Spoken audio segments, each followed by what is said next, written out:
Hello, ladies and gentlemen, nerds of all ages. Welcome to the Pondcast, your favorite show about reptiles, amphibians, specifically, usually turtles and tortoises, and the dweebs who love them. Coming to you live through your computers. What's that, Steve? You're making fun of me? Speak for yourself, man. Just for the record, I'm bringing back the game.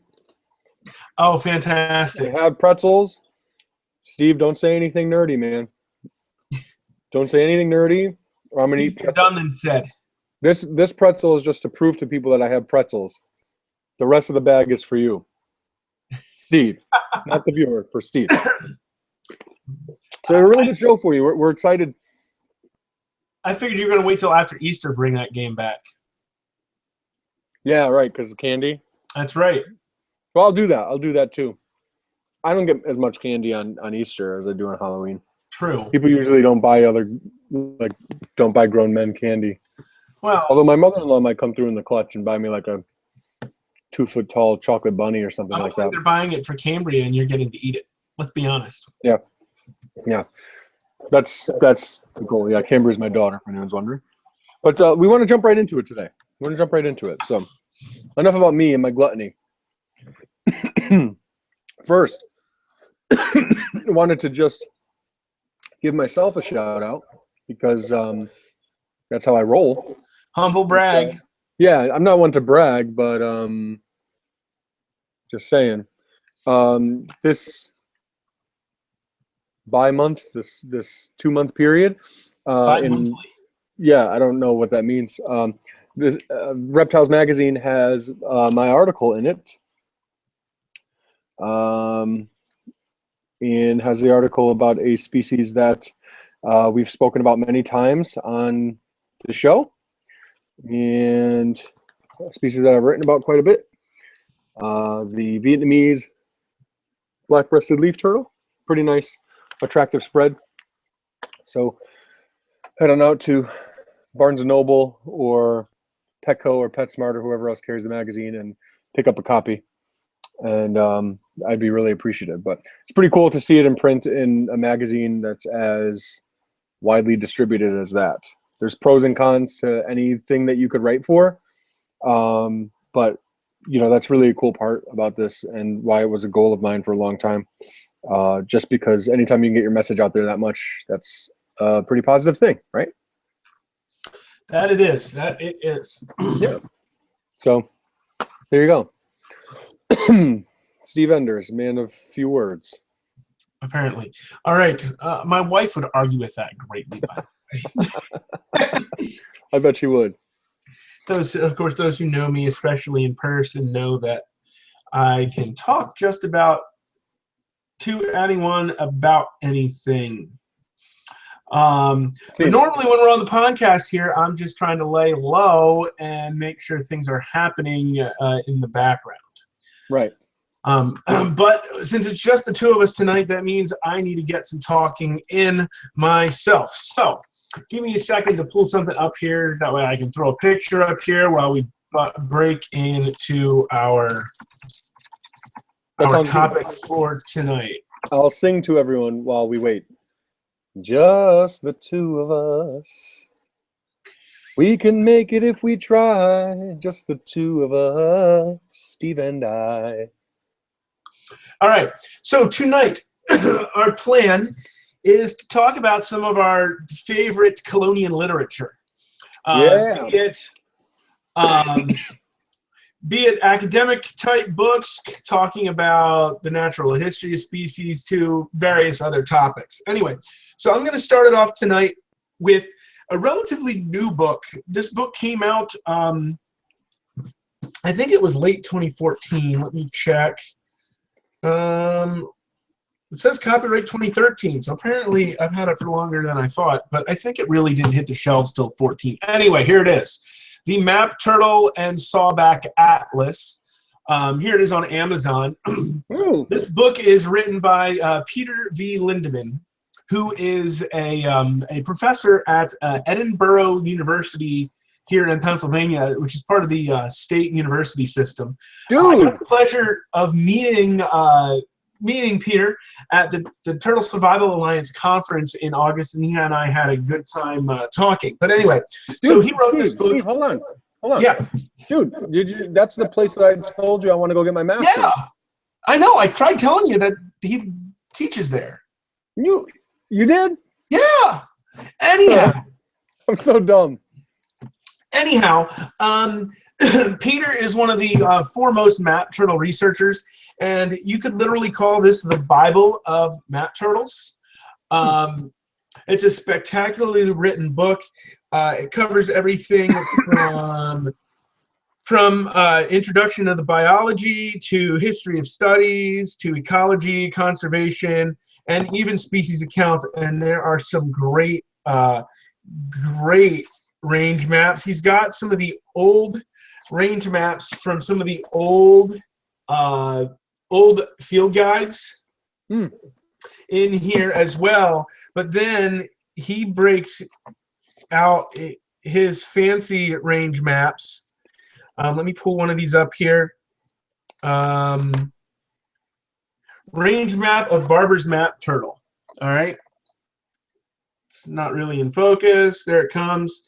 So he's got all sorts of different dots. He's got lines. Instead of just blotches on the map, he really covers the riverine systems that they're in. So they're really cool range maps as well. Anyway, great book. Like I said, got to meet him at Turtle Survival Alliance conference. We talked quite a bit. We also then sent him one of our calendars as a gift, like we do to a bunch of our conservation and zoo and other folk contacts.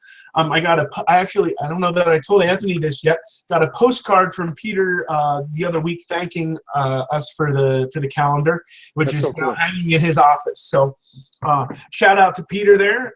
Glad you're enjoying it, and hope to see you again soon. That's really cool.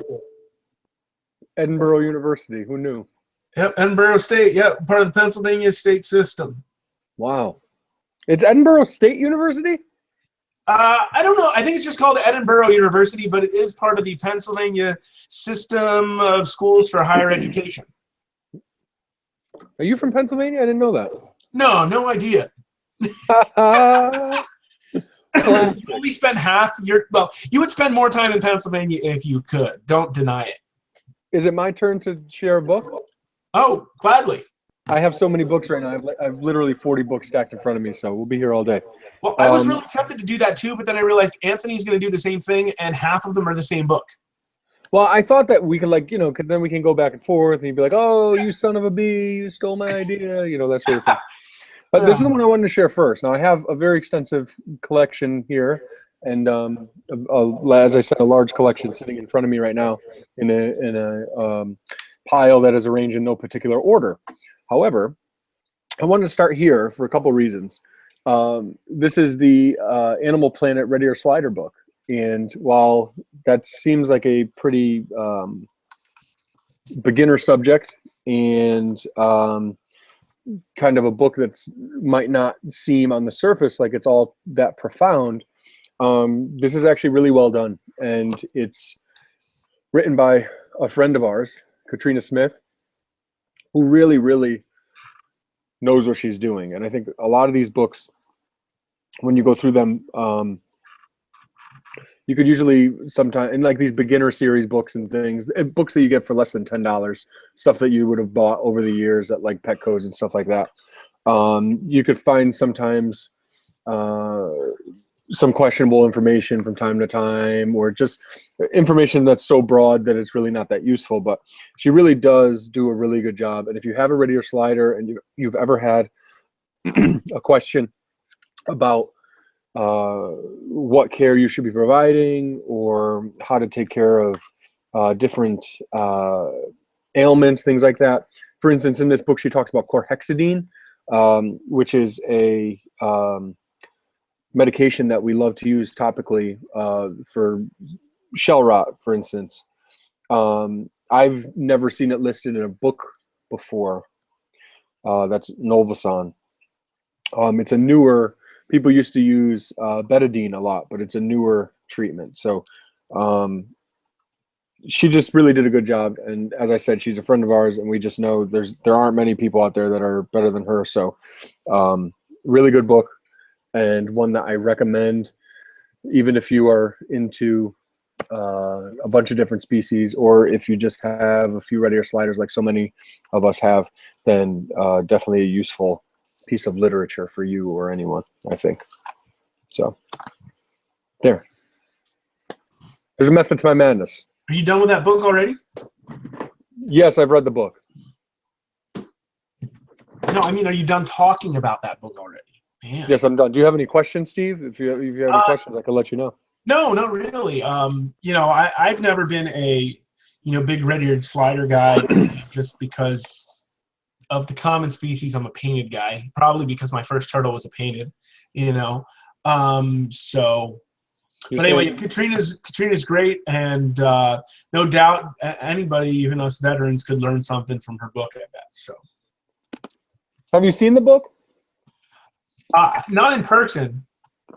I haven't. Good. I'll let you borrow it. I had her autograph it for me. Oh, fantastic! Oh,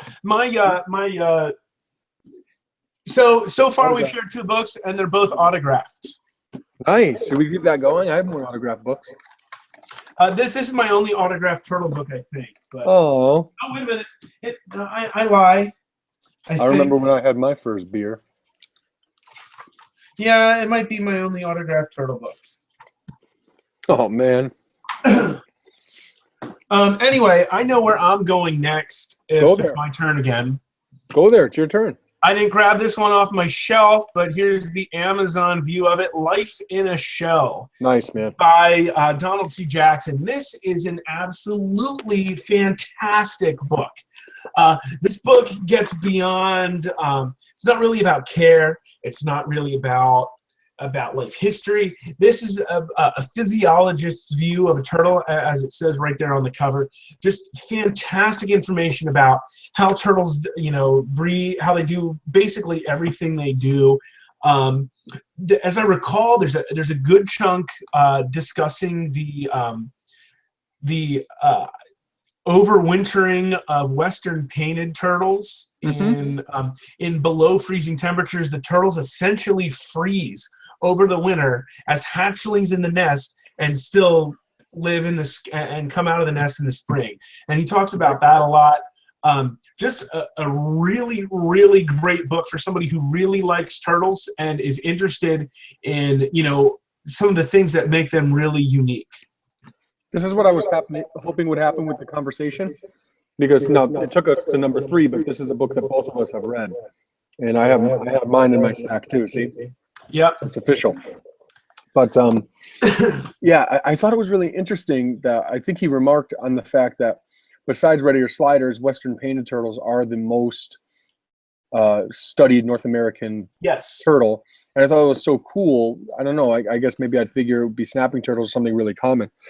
But not that Western painteds aren't, but you know, I think a part of it too is a lot of the studies having to do with cold tolerance, as you said.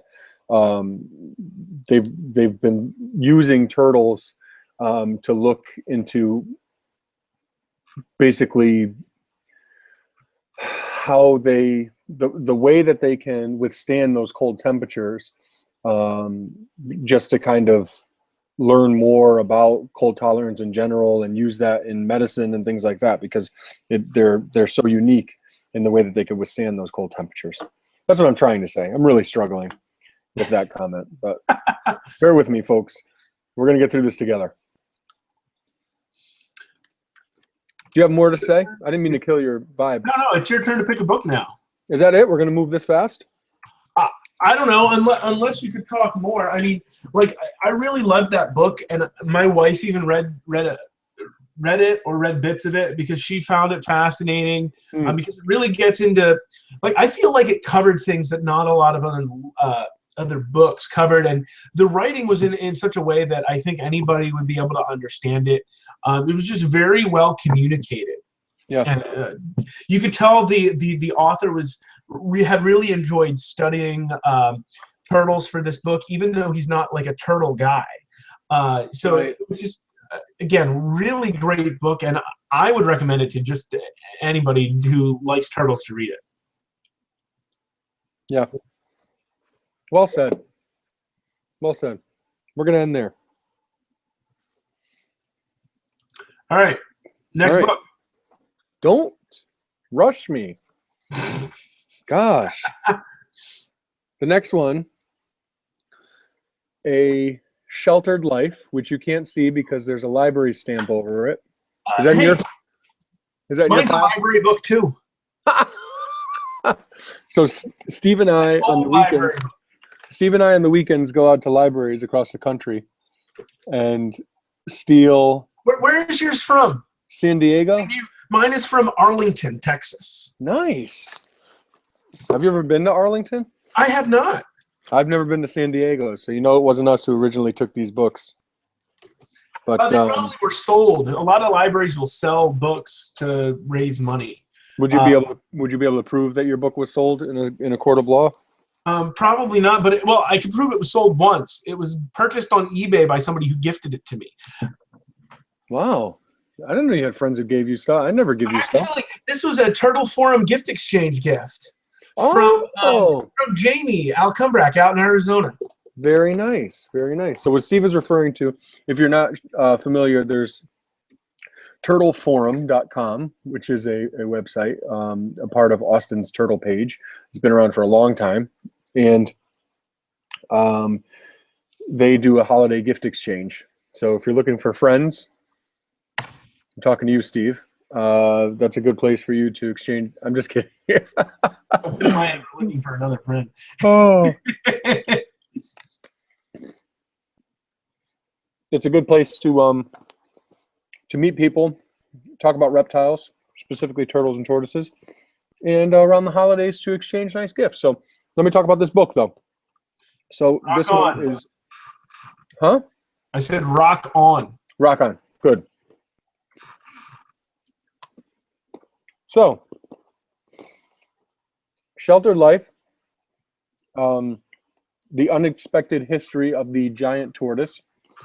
And it doesn't just talk about the tortoises that we know now. It also speaks about just the history of giant tortoises.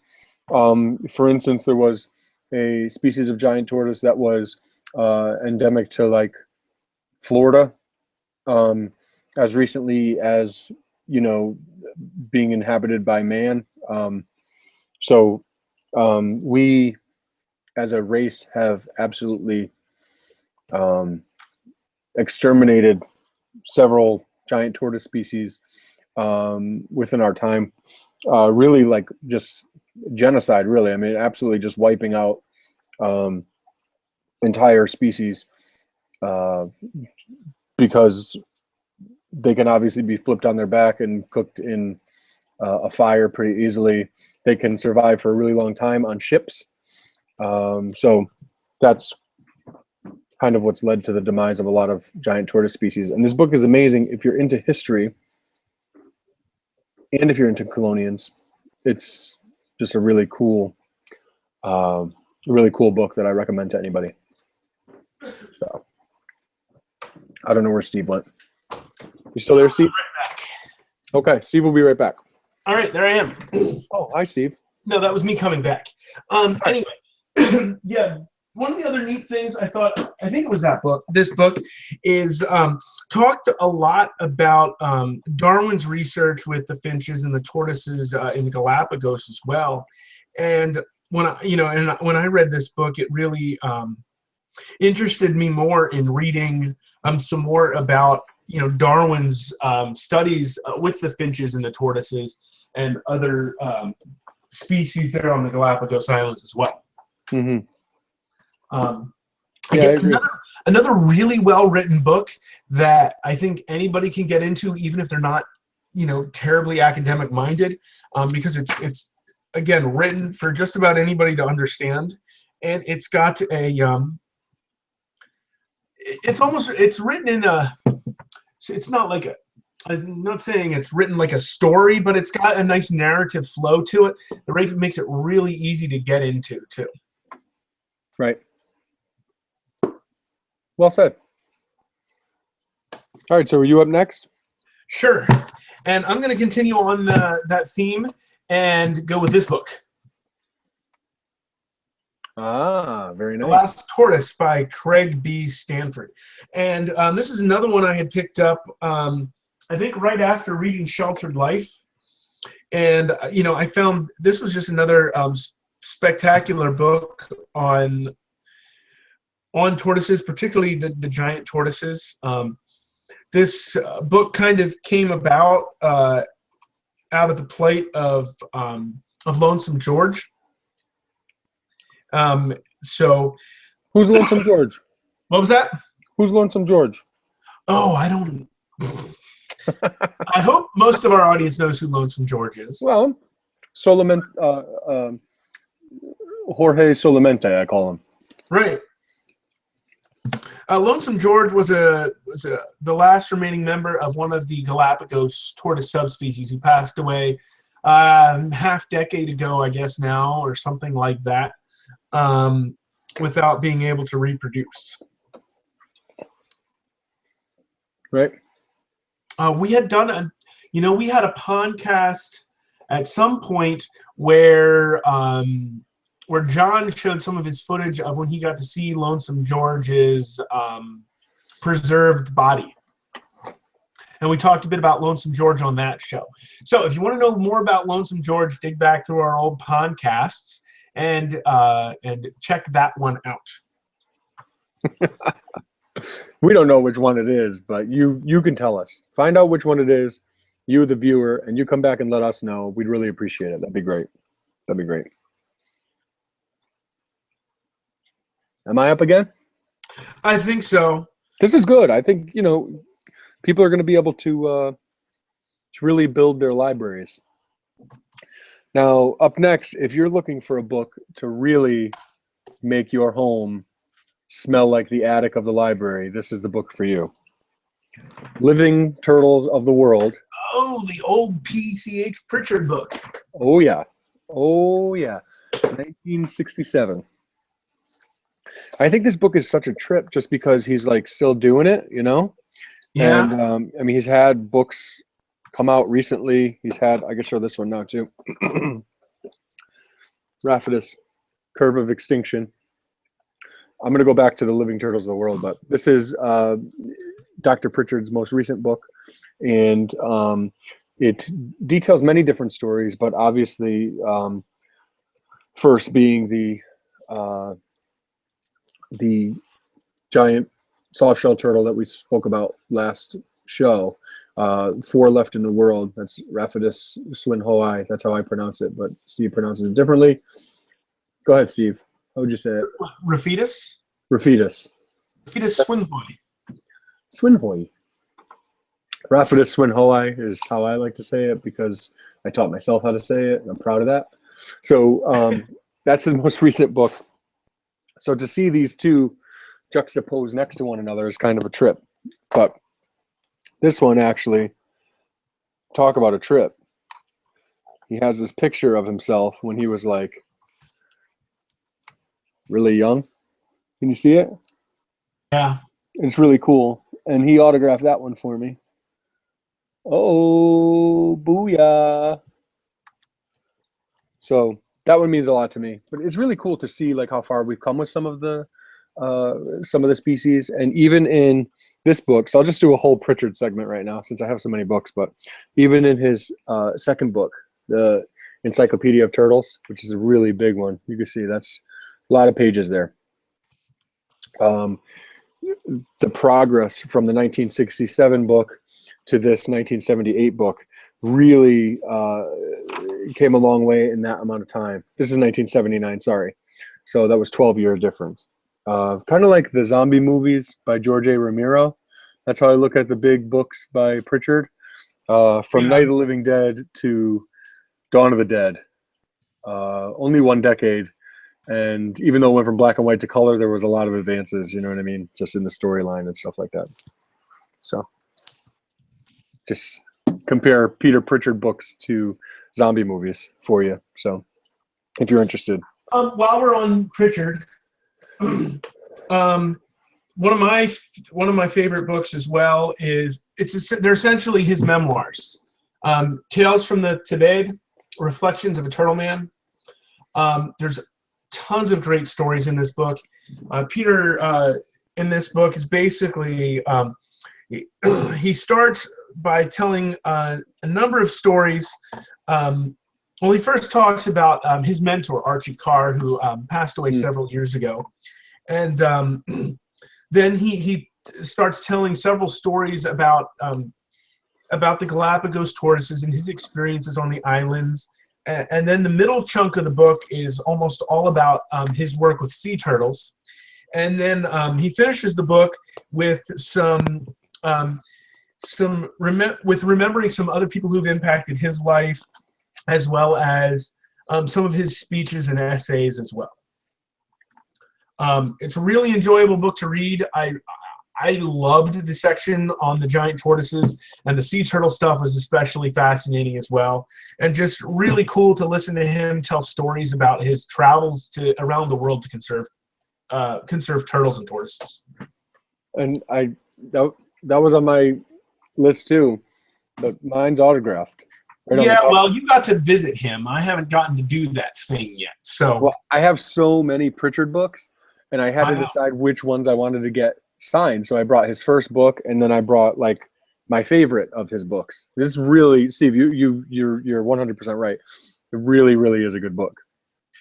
And yeah, no doubt. And honestly, anybody who enjoys just stories of like, to me, it's almost like The Most Interesting Man meets turtles. Like they really come across as those kind of stories. You know, I don't always, drink beer, but when I do, it's, like this is like they're like there's some great, almost like legendary stories in here that I think if enough turtle people go and read this book, we'll be talking about Peter's stories for decades to come, because he was willing to share them with us in this book. I agree. I absolutely agree. It's really funny. And honestly, it's well worth this $56.65. I know that seems expensive for a memoir, but this book is awesome. I don't always drink beer, but when I do, I prefer to do it with turtles. His Dos Equis. I don't always read books, but when I do. You gave me a segue into my next one. Thank you, sir. No problema. This one's tough to see right here. This is the Handbook of Turtles by Archie Carr, which I had to buy out of respect for the man who was the mentor to Dr. Pritchard, which is just kind of how I was introduced to him. But since reading that book by Pritchard we were just discussing, really kind of opened my eyes and got me interested in Archie Carr's work. And this book is it's amazing how ahead of its time it was. This book is from 1952. 5'2". That's a long time ago. That's the year before my dad was born. Right? And your dad's old. I'm just kidding. I never met your dad. I wouldn't tell that to his face. Well, that's how you said it. You're the one that did it. He's 30 years older than I am. Well, makes sense. Exactly. So they were doing a good job family planning. 30 is a good age to bear children. Not that he bared children, but yeah, that's 64 years ago. That's amazing. And there's a lot of good information in here. And there's information on how the Eastern painted turtle and the Midland painted turtle had an intergrade zone. And I just thought that was so cool to see in a book from this time period. Really, really interesting. So I think a lot of good information has been out, obviously, for a really long time. And for those of us who are younger, I mean, I'm not 64, So to be able to see kind of how things progressed, how the taxonomy has changed, like the scientific naming, the nomenclature for species over the years, how that evolves. You can see that through these older books, and you can kind of get an appreciation for that. You can also, I know just from my own writing, I found some things in older books that I wasn't able to find in newer books because for whatever reason it's been,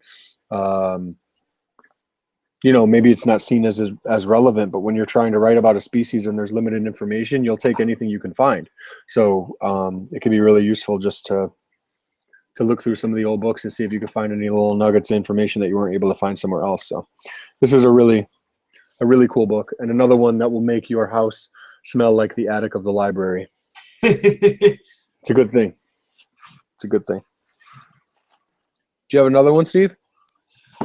I do. I only have one more in my stack, but there's plenty more I can talk about. This is actually a series of books. Mm-hmm. The Terralog books from Holger Vetter. I grabbed the East and South Asia one just because it's my favorite of the three I've got. My favorite too. Well, these books aren't. These books have very little written content. This is what most of the pages of the book look like. They are spectacular reference guides to help occasionally identify some species that you just don't see a lot. And he covers lots of the different forms through these books as well. There are some written notes in the beginning of the book, both in German and English, by the way, that he talks about some of the taxonomy from family down to the genus and subgenus at times. Occasionally he makes some different decisions than you normally see, but it's interesting to read his reasoning as well, why he's chosen some different taxonomic nomenclature than may have been the most accepted. It's always interesting to learn something about that. One of the other things to remember when it comes to taxonomy is you've got two big groups of people. In politics, we've got Democrats and Republicans, and in taxonomy, we've got splitters and groupers, or splitters and combiners. Some people want to try to group them into as small groups as possible, and some other people are really big into splitting them up into as many, clearly defined pieces as possible. There are, and just like any spectrum, there are people everywhere in between as well. Mm-hmm. Well said. Well said. Yeah, I like the books. I really do. I think that they're, like you said, really good reference when you're wondering how to keep something and there's not a care sheet on it because it's pretty rare. There will be,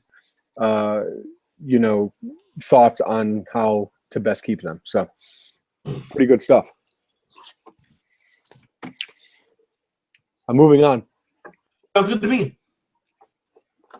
I'm trying to think of what advantage we gain from showing 60 books instead of showing 6 books, but I don't care. I don't care. Feel free to contact us later and let us know which ones you appreciate out of the group or which ones you have questions about, because obviously we read a lot of books because we have read all these. Now, I speak for myself. I don't know if Steve's reading them or just saying he's reading them, but I know I read them. So, Turtles of the World. Got a copy of that one over on my shelf too. This is a good one. This is a good one. I waited to buy it for a while because it's like not a newer book and it's not an older book. It's like not vintage. Yeah. You know what I mean? It's kind of like right in the middle. Same thing, to be honest. It's actually one of the more recent books I've added to my collection. Mm-hmm. Same here. I just bought it. And again, the taxonomy is a bit out of date because the book is, what's the copyright? I thought it was 1992 off the top of my head. It looks like 89. I was going to say, I thought it was a little older than that. Yeah. So taxonomy is a bit out of date. but there's a lot of neat little things in there. There's some neat identification guide stuff, kind of stuff in there. There's still lots of good information despite the taxonomy being out of date. Let me make sure everybody's seeing Anthony's picture here. Good photos, good photos. Yeah, definitely good photos. But there's also good text identification information, which helps you get down the chain from the top of the family, and you ask certain questions and look at the turtle, and each species breaks off as you go down the chain of asking those questions as well. Well, it's really funny. I wrote for last year's Batager, the newsletter of the Turtle and Tortoise Preservation Group, and when I wrote about Pelusios nanus, which is the African dwarf mud turtle, which has become really a lot more popular in collections over the past couple of years as more have been imported into Europe and the United States. So I myself was interested in the species and have kept the species. So I was basically looking for information wherever I can get it. And to say that it's very scarce is the understatement of my lifetime, honestly. There's next to zero information. And then, like I was saying before, you referenced some of the older books. This is not information you could find online, and it's not in a lot of the newer books. But this one book, Turtles of the World, has more information than any other resource that you'll find on that one species. I can't speak for every species. I haven't researched in that type of depth every species that's out there, but with that one particular species, I was absolutely shocked to find as much information as I did on that little diminutive African mud turtle that has eluded me as far as literature goes for quite a while now. So that was really exciting. I immediately dog-eared the page and have gone back to it several times now just to reread it and reread it and reread it. So pretty cool. It looks like Steve grabbed more books. I see one. I know what one of those is. At least the one I can see. You should go to it. It's a segue. There's a good segue to that red one. Yeah, it is. Here's another Turtles of the World book. It feels like there's about, 16 books named Turtles of the World. This one could have easily fit into the Peter Pritchard segment. He translated this from French to English. So not only is Peter Pritchard the most interesting turtle man in the world, he speaks French fluently. So good. Anyway, this Turtles of the World book, it's kind of, it's almost like a field guide type thing. There's a little blurb, a range map, a short description, and some other basic information with one picture of basically every species that was known to man at the time this book was published in 2006, I believe. Yeah, 2006, yep. I had that one from memory. I knew that one from memory, too. I did. I don't know why I remember this one. It's a really good book. Like you said, every species is very extensive, so no matter what species you're looking for, again, I use Pelusios nanus as an example, the African dwarf mud turtle. There's information on them in that book. And that you can't say that about many books. Right. And again, because some people have different opinions on taxonomy, here we have one of the things that's a little different is, we're seeing the Chinamis taxonomic name instead of Maremys. Again, there are some folks that see Maremys as a few other smaller groups instead of one big group. There are some people that also look at it as kind of in between and like to use subgenuses to break down the big genus. But anyway, still a great book. And again, maybe it's just me. Maybe I'm a nerd, so Anthony's going to eat some pretzels. But I enjoy, the different, looking at people's different opinions on the taxonomy. And I find that I end up being a taxonomic moderate. I think that my pretzels reminded you that you needed to nerd it up a little bit.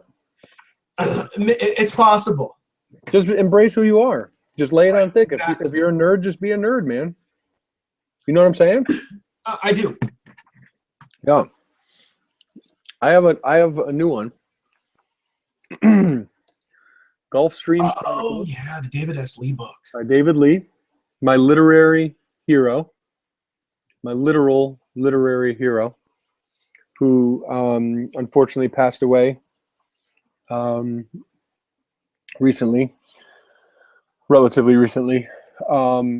This book is really, really interesting book, and I'll tell you why. So if anyone watching this is anything like me, you don't really read a lot unless it's about turtles or tortoises or reptiles or what have you. I'm that type of person. I have an obsessive personality.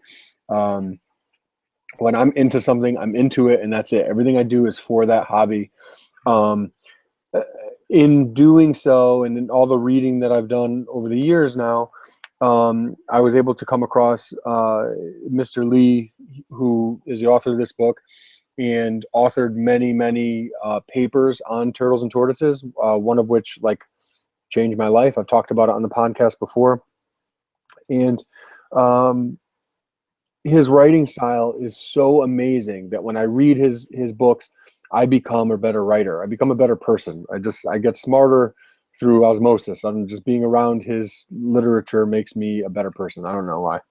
So this book just talks about the Gulf Stream and his experiences. He studied seabirds there, but in his time out there over the course of several decades, he was able to really become quite close with many animals out there and really learn a lot about their behavior and their range and things like that, reporting animals off the North Carolina coast that have never been reported there before, just because he was out there every day and had the knowledge to do so.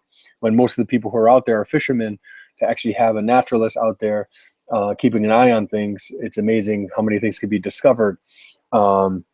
And there's a lot about some really cool species as well, like leatherback sea turtles and Wright's whales. He talks about how, having like a dog almost like touching the eye of a whale that would roll over on its side so that it could look at the people and the dog in the boat, and both of these animals that would never normally encounter each other, and to see how they interact with one another. It's just and then the way that he writes it and tells the story is absolutely amazing. So I would recommend that book to anyone. When I bought it, it really made me very sad, but I don't know what it is right now on Amazon, but I put it on my Christmas list this year, and I got it, and I read the book within a couple weeks, among writing and other things I was doing at the time. And thank goodness, because my writing came out better because of this book, because I was reading it at the time. I swear I'm a better writer when I read his stuff. I know I said that already, but I can't emphasize that enough. But on Amazon, the book was only like $3 at the most. It went back up the last time I looked, but it was originally like $24, and then it was like, prime price $19, and then it was like $3. It was ridiculous for the buy it new, like the prime price, which I've never seen before. I don't know what was going on, but the best deal I've ever gotten on a brand new book. And I didn't care. I would have bought it for whatever it was, but yeah. Oh no. So what else do you have, Steve? You have any more? I brought a really big one over with me. Good. I was hoping you'd bring that one. Yeah. I talked about the Bible of map turtles earlier. This is the Bible of North American turtles. Well, maybe not quite North American, because Mexico and the Central America is technically North America. But anyway, yeah, I have the other cover off, so I'm going to have to turn it this way. This is the second edition of Turtles of the United States and Canada. The first edition was done by Ernst and Barber in the early 90s, not long after Pritchard's Turtles of the World book came out.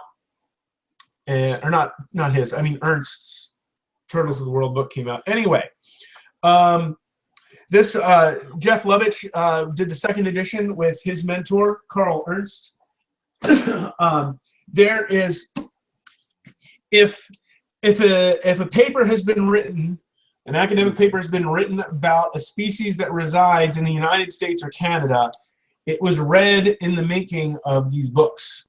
And a very extensive bibliography for every species. I mean, the bibliography at the end of the book is literally, I think, 50 pages long or something like that.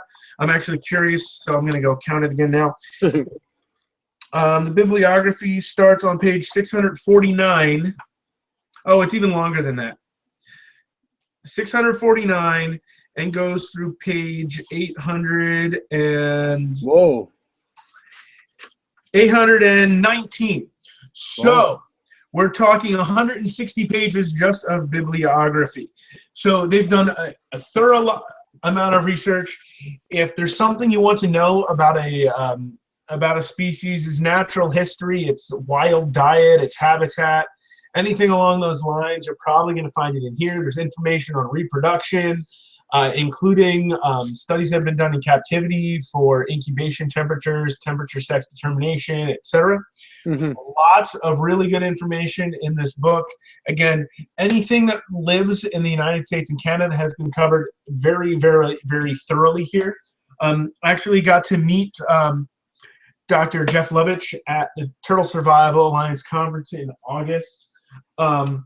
And when I told him I was from Lancaster County, he got really excited because he and his mentor, Carl Ernst, who wrote this book together, they studied, they had a study site here in Lancaster County where they studied bog turtles, wood turtles, and spotted turtles in the same location for several decades. And the location also had painted turtles and snapping turtles and stink pots. But either way, so he got really excited because he has a lot of good memories from his time here in Lancaster County. So he and I got to talk and chat quite a while. There may not be a nicer turtle person. He was just a spectacular human being. Those are strong words, man. Those are strong words. I'm just saying, I'm pretty nice, and I'm right here. And for you to say that right now, that hurts a lot. I don't know. There are times while we're talking, you call Chris the nicest human being on the earth. So. Oh, that's true. Chris is nice, though. Yes. We're talking about Chris Leone of Garden State Tortoise, if anyone's wondering. I should say, too, just about that book. Anytime we write about an American species, it's so easy because it's basically like one-stop shopping for information. If you want to, like, we'll rewrite species profiles. If you write about an American species, you don't have to really, grab information from all over a bunch of different resources. As Steve said, if a study has been done, the information is in the book, and it's as simple as that. So we don't just stop there, but we don't find much elsewhere that's not in the book. So really is pretty all-encompassing for those species that are listed in the book. I have a couple more that I want to show. I think you're running out, right? I don't have any others over here with me. There'll be one other book that if you don't cover it, I'll mention it. But we're at 10 of 8 now, so we'll probably try to wrap this up within 10 minutes to keep try to stay on time here. I have 4 more. 4 more. Wow. I'm sorry. I get so excited. That's okay. What do you got? Real quick. You ask me questions if anything's interesting. If not, I'll just move right on, okay? All right. Okay. First one. Identification manual for the conservation of turtles in China. Oh, that little guide. That guide is so neat. I wish I had a copy of it. It's really great. So if you look inside, great photos. And this book was actually made for like customs officials to be able to identify what type of turtles are coming through in shipments, so they could actually look at it and try to identify. I've got to get me a copy of that thing. It's a really, really cool book. Now, it was originally done in Chinese and was translated. This one it's almost like the Holger Vetter books, the Terralog, Turtles of the World. With a little more written information. Yeah, there's not a ton of written information, right?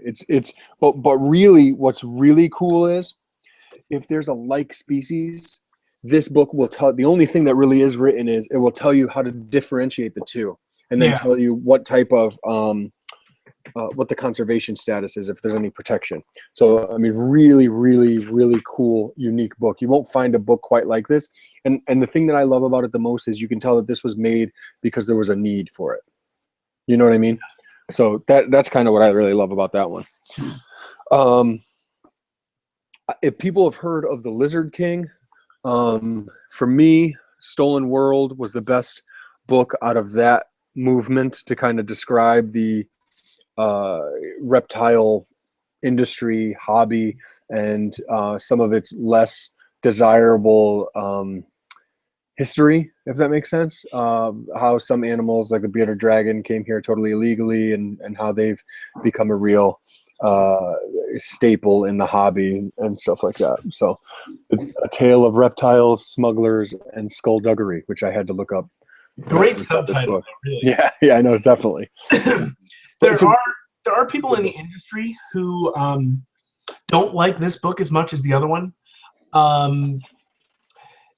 That's a nice way Steve is trying to dispute what I just said. No, well, no. I think I've got it right. Maybe I've got it backwards. One of the books was written by an insider. The other was more written by an investigative journalist. Mm-hmm. Naturally, I've heard a lot of the reptile folks prefer the book, though I can't remember. And now I'm starting to question whether it was this one or Lizard King. They prefer the one that was written by the insider. They feel like the other one paints a slightly less desirable picture. You know, and I think you're bound to have that happen. And anybody kind of tends to have some prejudices towards their own insiders, when they're exposing these kinds of things. Right. I want the one from the outsider who's going to expose more. Right, exactly. Both great books. Yeah, I like both. I like both, yeah. For sure. Okay. I just want to show this one because I'm happy I have it.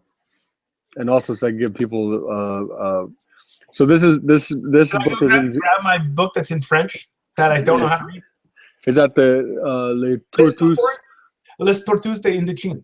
Yeah, I have that book too. Oh, that's right. I forgot you picked that one up. Mine. You thought you got such a great deal, and then I got such a great deal on it. Seriously. Yeah. Mine's still wrapped in paper. I got that one and the Turtles of Venezuela both for $22 together. Yeah. Thief. Yeah, it was ridiculous. Online too. So this is a German book on the Geoemida genus, which are my favorite. But really, I wanted to show this one just because it's a beautiful book. It's gorgeous inside. The photos are amazing. It's an amazing book. But I also wanted just to say that we shouldn't limit ourselves to what is easy. So I do not speak German, but I've worked on translating some of this and will continue until I translate the entire book.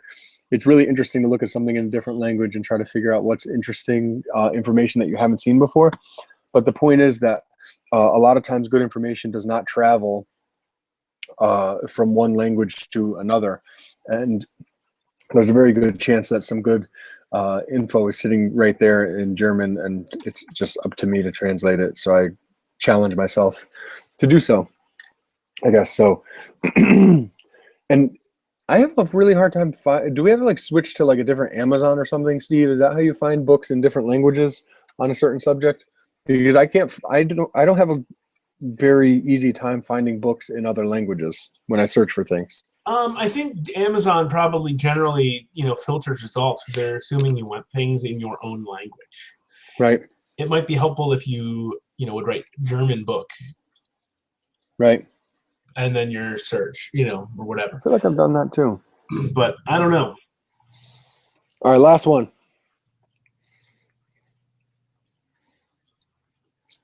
Australian freshwater turtles. Really. Don't have that one, but that would be a fun read, I bet. It's a really tough one to find these days. It's been out of print for a while. And every time I see it for sale, it's like $300. Yeah. It's a gorgeous book. Some really, really good information by a guy who is the leading expert on Australian turtles. And the photos in this book are like outlandish. And it's a big book. Yeah. I have a huge head. I have a huge head. Yes, you have a big old melon. Yeah, I have a monstrous dome, and you can see how it's dwarfed by these turtle photos. I'm just saying. So that's what I got. I have more. I could keep going, but I won't. All right, and then I'm going to toss one more up here that I've got on Amazon, just as a real quick thing, because we haven't covered anything like this tonight. Amanda Ebenhack's Healthcare and Rehabilitation of Turtles and Tortoises. Good one. It's a great resource to have at your fingertips in case you see something you haven't seen before. Tells you how you can deal with it. At the same time, I would also suggest don't bite off more than you chew. Just because this book may give you an idea of how to treat something, don't go overboard thinking you can do it all yourself. It's good. Because an experienced vet is going to be able to do it better. But it may help you identify what things are serious enough that you need to enlist the assistance of a vet as well. There's some other great information in it. It's got some things as basic as lists of plants that are safe and unsafe to eat for turtles and tortoises. There's crazy pictures of all sorts of bizarre medical issues with turtles and tortoises in there too. It's a great resource to have at your fingertips. That sounds like something one of us said. You may have said that, yes. It's a great resource to have to scratch your forehead with. Just saying. Be careful. That thing can give a monstrous paper cut. I've heard that.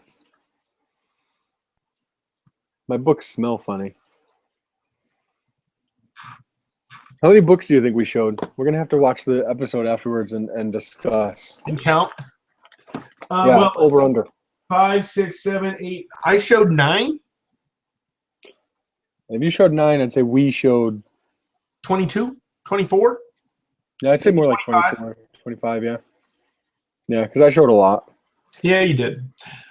All right. I never even read any of them. Anything else we want to cover real quick before we get out of here? I'm just kidding. I read them. I did. Most of that. I didn't read the German book. I tried. You are voracious. Yeah. Yeah. No, I'm good. It's been 59 minutes, 58 minutes, something like that. Yeah, right about there. It's good. I like it. Listen, if anyone out there wants to be, bless you, Gesundheit. Thank you. Hold on. Gesundheit. Gesundheit, yes. Wunderbar. Jawohl. That's so good. So listen, if anyone has any ideas for topics, things they'd like to see discussed on the podcast, please feel free to email us, steve@theturtleroom.com or anthony@theturtleroom.com, and we would love to oblige. Thank you so much for watching. Feel free to check us out at the Turtle Room, or like I said, email us. Check us out on social media, YouTube, all that stuff. It's been a pleasure. And yeah, we have a current opening, Steve. Tell us about that current opening. Yeah, I was going to say one more thing we should plug real quick is we have a current opening for somebody to join our team at an entry-level position. We are currently looking for a World Turtle News contributor to be part of the team responsible for our 5 times a week World Turtle News blog. So if you're interested in becoming a part of the Turtle Room's volunteer staff team at an entry-level area where you won't have a lot of responsibilities to begin with, this is a great opportunity to get involved with the Turtle Room, learn more about the Turtle Room. And one of the things it does say is you will be given the opportunity to show your ability to contribute to other educational resources as well. So entry-level, chance for growth. For more details, visit theturtleroom.com/join our team. All right. We've got this posted up on Facebook as well. And there is a chance we may be posting another opening in the near future as well. Again, we're all volunteer positions. Nobody on our team is paid at this point. But Except me. I get Steve pays me out of his own pocket. Yeah. You mean you owe me money? That's what I meant. Yes, I do. It's coming very soon. But anyway, I said that in the last podcast. Remember, I said I was going to give you a bag full of singles with stripper glitter and blood on them. That's right.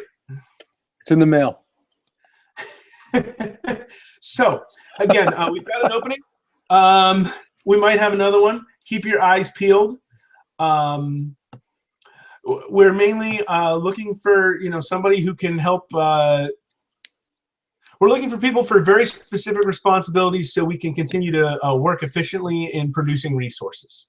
So I'm going to turn this off now. Again, the Turtle Room / join our team. If you're interested, all the details and instructions are there. For Anthony Pierleone, I'm Steve Enders, and we're signing off. We'll see you again on Monday, April the 4th. Have a good night.